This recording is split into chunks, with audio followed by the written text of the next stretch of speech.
Temporaryo nga nagkitid ang espasyo sa palibot ko. Sa tion nga mas dako ang kinahanglan dapat gampanan para sa inyo. Sa kwadrado nga kwarto nga napuno sang kabalaka.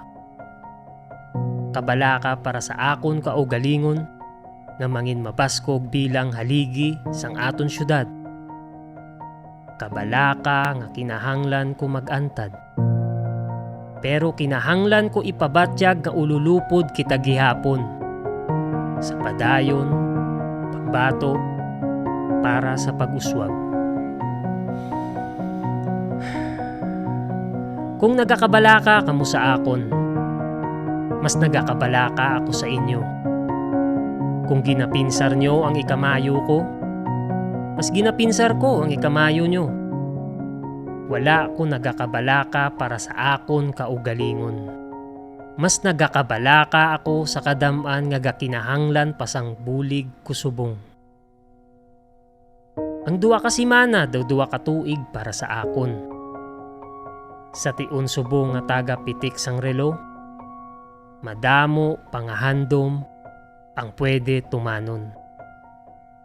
Madamo nga basdamlag ang mahatagan paglaom. Madamo nga kabuhi pa ang pwede salbaron. Ang basa nga panyo nga akon na uyatan, ang simbolo sang akon senseridad. Pagpalangga, pagtuo, kagkaisog bilang amay sang aton syudad. Simbolo nga biskan ano pakabugat, hindi ko dapat pagpabayan kag talikdan ang akon mga responsibilidad. Ayos lang makabatyag kulba, pero hindi kita dapat magkahadlok. At tubangon ang adlaw-adlaw nga pagtilaw, kag may pamilya pa kita nga gahulat sa aton pag-abot. May mga kabataan pa nga gusto liwat maghampang sa idalom sang sinag sang adlaw, kag hindi sa idalom sang landong sang aton atok.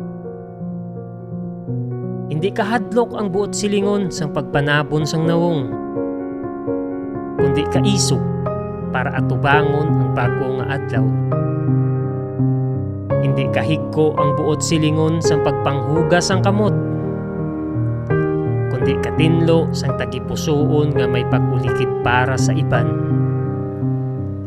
Hindi paglikaw ang buot silingon sang 1 ka metro nga distansya, kundi pagkapot sang hugot sa pagsalig sa bag-o nga pag-asa na magbalik sa normalang tanan. Padayon kita sa gihapon. Para sa akon, sa imo, sa aton. Hindi mo man masarangan nga tapnaon nga gaisahanon. Pero umpisahe ang pagtapna mismo sa imo kaugalingon.